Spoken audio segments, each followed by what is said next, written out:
একটা লজেন্স দেবেন তো। কি গো ভাইপো কেমন আছে? হ্যাঁ সে ভালো আছে, আপনি তাড়াতাড়ি লজেন্সটা দিন। কি হলো তো রেগে গেছো কেন তুমি? ও কিছু না, আপনি তাড়াতাড়ি দিন না লজেন্সটা। আরে বলবে তো, ওটা ভাইপো, ওই রকম ভাইপো হয় কারোর দেখেছেন আপনি? হ্যাঁ মানে ছেলেটা কোনো কথাই শোনে না, কি বাঁদর তৈরি হয়েছে, অসভ্য। কেন কি করলো অবশ্যই? কি করলো মানে? আরে কি করেনি সেটাই বলুন না, মানে এত বিচ্ছু হয়েছে ছেলেটা, বড়দের তো কোনো কথাই শোনে না।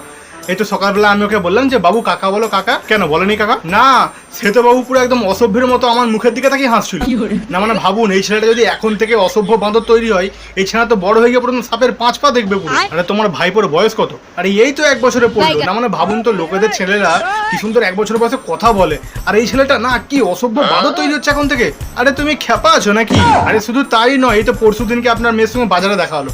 আমি কোচিকে শিখে দিলাম যে আপনার মেয়ের কোলে গিয়ে যেন কাকিমা বলে ডাকতে, যাতে আমাদের প্রেমটা জমে যায়, ঠিক আছে? কিন্তু সে বাবু না আপনার মেয়ের কোলে গিয়ে হিসু করে দিল। আরে আপনার মেয়ে তো ভরা বাজারে লোকেদের সামনে সবাইকে ডেকে বলে যেমন কাকা তেমন তার ভাইপো। না মানে এই বাচ্চাটা পুরো একদম কাকার মান সম্মান মাটিতে মিশিয়ে দিল। না মানে আপনি ভাবুন, এই ছেলে যদি কাকিমার কোলে গিয়ে হিসু করে দেয়, তাহলে এই বাচ্চা তো কাকার পিঠে উঠে হেগে মাখিয়ে দিবে পুরো।